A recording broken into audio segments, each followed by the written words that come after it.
സ്വാഗതം.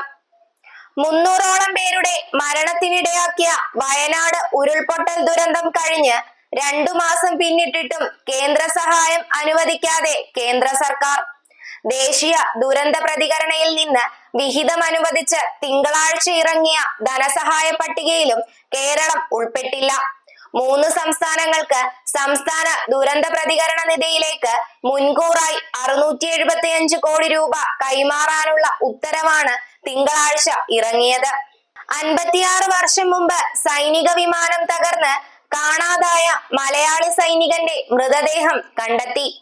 പത്തനംതിട്ട ഇലന്തൂർ ഓടാലിൽ OM തോമസിന്റെയും ഏലിയാമ്മയുടെയും മകൻ Thomas ചെറിയാന്റെ മൃതദേഹമാണ് ലേലഡാക്കിലെ മഞ്ഞുമലയിൽ നിന്ന് കണ്ടെത്തിയത്. കുടുംബത്തിന് തിങ്കളാഴ്ച രാത്രി 7ഓടെ ആറന്മുള പോലീസ് സ്റ്റേഷൻ മുഖേനയും പിന്നീട് സൈന്യത്തിൽ നിന്നും അറിയിപ്പ് വന്നു. 1968 ഫെബ്രുവരി 7-ന് 102 പേരുമായി ചണ്ഡീഗഡിൽ നിന്ന് ലേയിലേക്ക് പോയ വിമാനമാണ് തകർന്നത്. മയക്കുമരുന്നു കേസുകളുമായി ബന്ധപ്പെട്ട അന്വേഷണം എത്രയും വേഗം പൂർത്തിയാക്കി ചാർജ് ഷീറ്റ് നൽകാൻ നടപടി സ്വീകരിക്കണമെന്ന് സംസ്ഥാന പോലീസ് മേധാവി ഡോക്ടർ ഷെയ്ഖ് ദർവേഷ് സാഹിബ്. പോലീസ് ആസ്ഥാനത്ത് സംസ്ഥാനത്തെ ഇക്കൊല്ലം ജൂൺ മുതലുള്ള 3 മാസത്തെ കുറ്റകൃത്യങ്ങളുടെയും തുടർ നടപടികളുടെയും അവലോകന യോഗത്തിൽ സംസാരിക്കുകയായിരുന്നു അദ്ദേഹം. ഇലക്ടറൽ ബോണ്ട് വഴി പണം തട്ടിയെന്ന കേസിൽ കേന്ദ്ര ധനമന്ത്രി നിർമ്മല സീതാരാമനെതിരെയുള്ള അന്വേഷണത്തിന് സ്റ്റേ. അന്വേഷണം കർണാടക ഹൈക്കോടതിയാണ് തടഞ്ഞത്. അന്വേഷണം വേണമെന്ന ജനപ്രതിനിധികളുടെ കോടതിയുടെ ഉത്തരവിനാണ് സ്റ്റേ.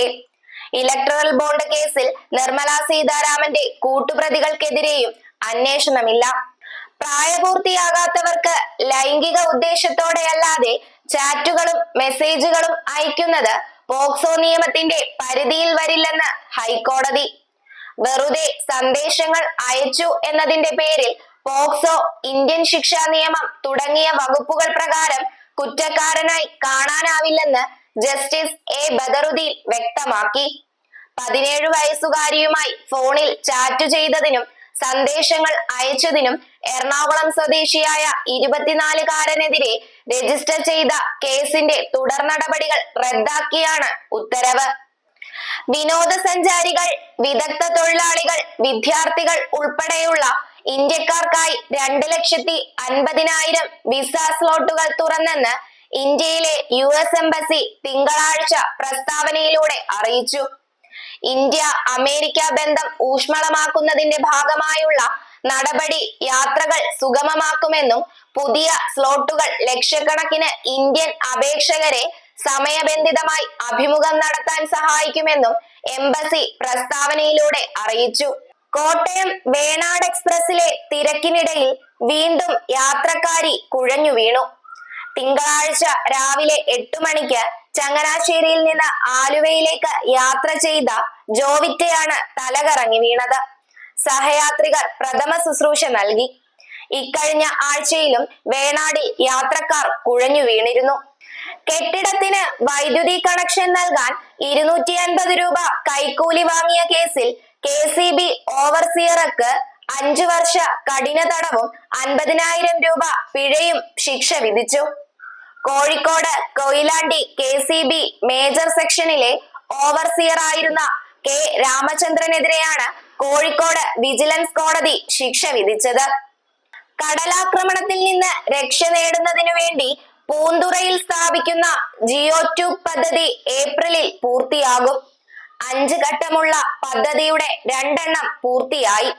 ഇനി 3 എണ്ണം കൂടി പൂർത്തിയാകാനുണ്ട്.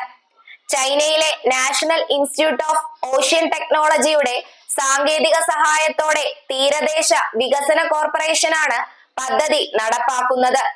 പൂന്തുറയിൽ സ്ഥാപിക്കുന്ന ആദ്യഘട്ടം വിജയം കണ്ടാൽ ശംഖുമുഖം വരെയുള്ള തീരക്കടലിൽ ഈ പദ്ധതി നടപ്പാക്കും.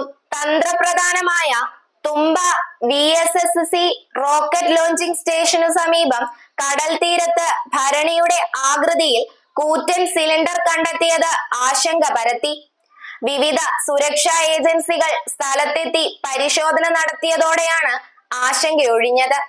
കടലിൽ കപ്പലുകൾ തമ്മിൽ കൂട്ടിയിടിക്കാതിരിക്കാൻ കപ്പലുകളിൽ ഉപയോഗിക്കുന്ന സിലിണ്ടറാണ് ഇതെന്ന് പരിശോധനയിൽ കണ്ടെത്തി. അധികൃതരുടെ അനാസ്ഥയിൽ കുരുങ്ങി ചിറയൻകീഴ് താലൂക്ക് ആശുപത്രിയുടെ പ്രവർത്തനം അവതാളത്തിൽ. ആവശ്യത്തിന് ഡോക്ടർമാരും മരുന്നുമില്ലാത്ത അവസ്ഥയിൽ ജനം ആശുപത്രിയെ കൈവിടുന്ന അവസ്ഥ. പനി ബാധിച്ചെത്തിയാൽ പോലും തിരുവനന്തപുരം മെഡിക്കൽ കോളേജ് ആശുപത്രിയിലേക്ക് റഫർ ചെയ്യപ്പെടുകയാണ് പതിവ്. ബന്ധപ്പെട്ട അധികാരികൾ എത്രയും പെട്ടെന്ന് പ്രശ്നം പരിഹരിക്കണമെന്ന് നാട്ടുകാർ ആവശ്യപ്പെടുന്നു. ഇതോടെ വാർത്തകൾ അവസാനിച്ചു. നന്ദി, നമസ്കാരം.